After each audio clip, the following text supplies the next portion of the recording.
Well, it looks like it's going to be a lot less women in the military, a lot more civil cases in court, and no one for you to go and complain to and scream to that something needs to be reformed, changed, or that there is a problem about pretty much anything.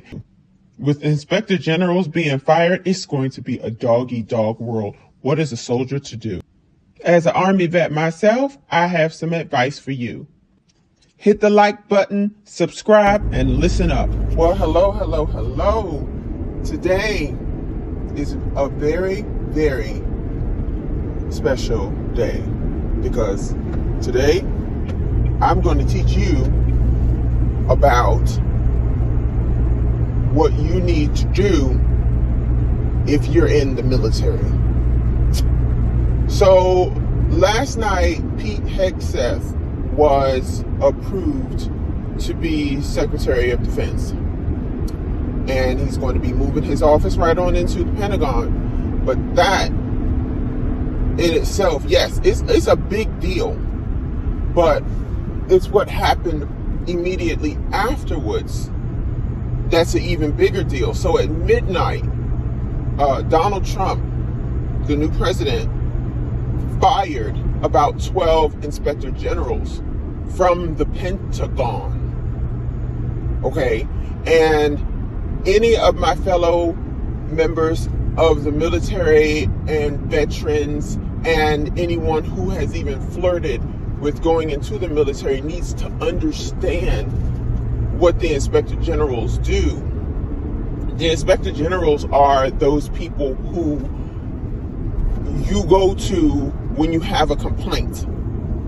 So if there's, I don't care what complaint is, you go to them. So if you have a complaint that you're not getting your appraisals, you're not being treated fairly, you are being harassed, you are being discriminated, somebody is doing anything to you that is against the law, it goes to the inspector general.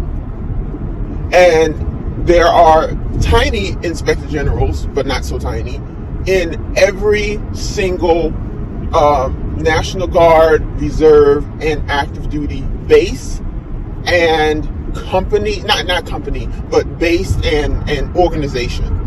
So for the entire National Guard of a certain city, I mean not a certain city, but a certain state, there is an inspector general, and there are JAG offices that are in there as well. But the JAG office, they do and they don't at the point of inspector general have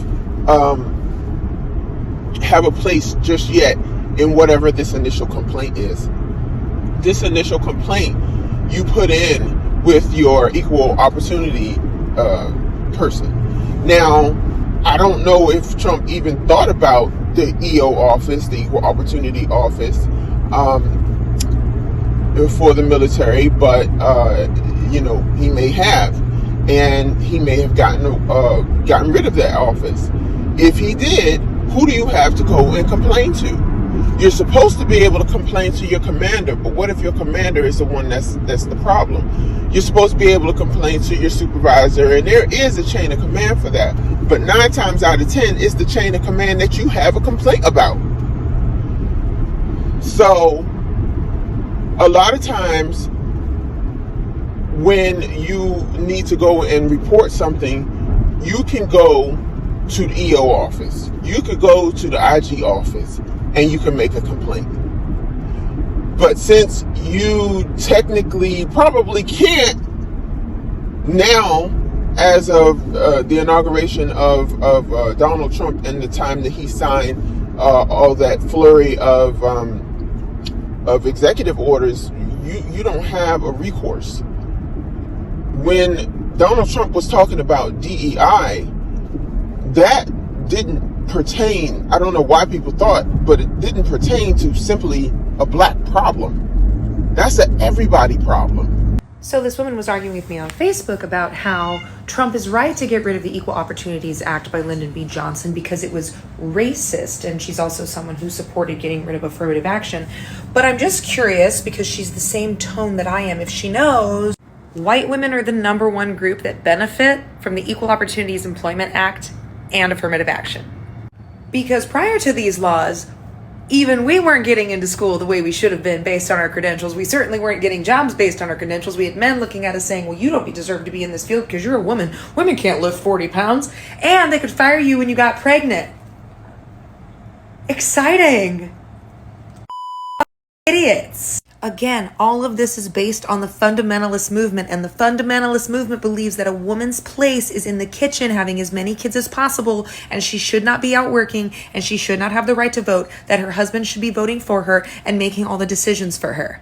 So all of you ladies that voted for this nonsense just made it harder for your daughters to have a chance to go to college. You made it harder for yourself to get a job or get a promotion, and you made it much more likely that you and your daughters will experience elder poverty. Good job. And so DEI, diversity, equity, and inclusion, let's focus on equity right now, because EO is equity. So when you have a problem and they're discriminating against you because you're a woman, or you're young, or you're old, because all of these things that happened to me when I was in the military, and somebody will sexually harass you. You know, if anything happens to you in the military, there is a military JAG office and a court system that is internal to the military. So you kind of don't have a recourse unless you decide to bring up some sort of federal charges or civil charges against the person, and honestly, that may be your only recourse. But if you are overseas or you're on a ship somewhere, what recourse do you have? So you don't have a recourse. They could do anything to you, including to you. And I know on YouTube I can't say that, so including take your life. And you have no recourse because there's no equity officer for you to go and complain to. You don't have an inspector general who is going to look at the situation and investigate the situation. Take your statement, put it through the chains of which it needs to go to, which is usually the super higher up after it gets to the EO office or the IG office. You don't, and EO and IG are synonymous. They are a part of and together. So when you go to the IG, you can make an EO complaint or you can make an IG complaint. You know, and so now you don't have a recourse. There's an uptick in a lot of women that's getting unalived in the military right now. There's an uptick in a lot of women that's being discriminated against, and there's a backlash to you having of a JJ.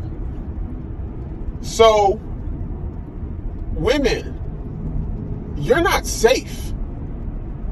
They put in charge a guy who does not think that you even need to be there.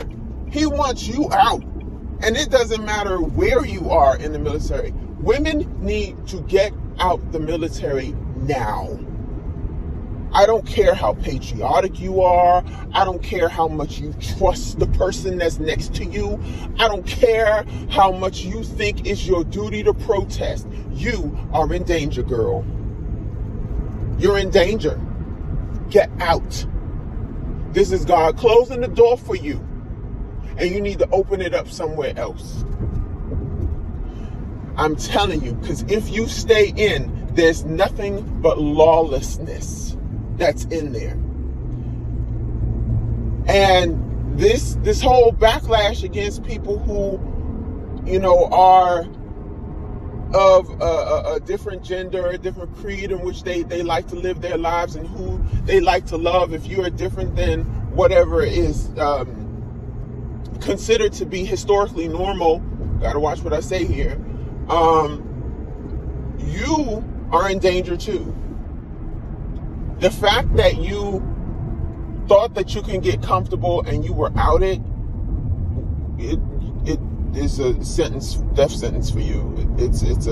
You need to, I don't know if you can go back in the closet. I'm just saying. And I know this sounds controversial, and I hope that people don't come and try to cancel me for saying this, but you got to keep yourself safe. You have to keep yourself safe. And the way that you keep yourself safe is for you to understand what's going on. You have to read the room. The room don't want you in it. I'm not being mean. Save yourself. Don't ask, don't tell was kind of a good thing, because you kept it to yourself. And I'm not even going to go into the politics of it, but you kept it to yourself. And nobody could ding you on nothing. So it gave you a more fair footing to do whatever you needed to do or wanted to do without somebody trying to cause you any kind of grief and point you out and discriminate against you. So, look, I know that what I'm saying sounds really, really crazy, and you can fight back. But right now, you need to keep yourself safe. You need to keep yourself safe. Women, you need to keep yourself safe. Get out. Men who don't agree with the orange man in office, you need to keep yourself safe. Get out. The only way that this man can win is if you participate. Don't participate. I understand that you have a lot that you have probably given to this military. But if you could take an easy out or early out, if you could retire now, do so. Because he thinks you are his personal henchmen and women. He thinks that. Don't let him win. He will steal your soul and damn you to heck. Okay? All the way down there to the deepest level. Okay? So, what you have to do right now is not participate.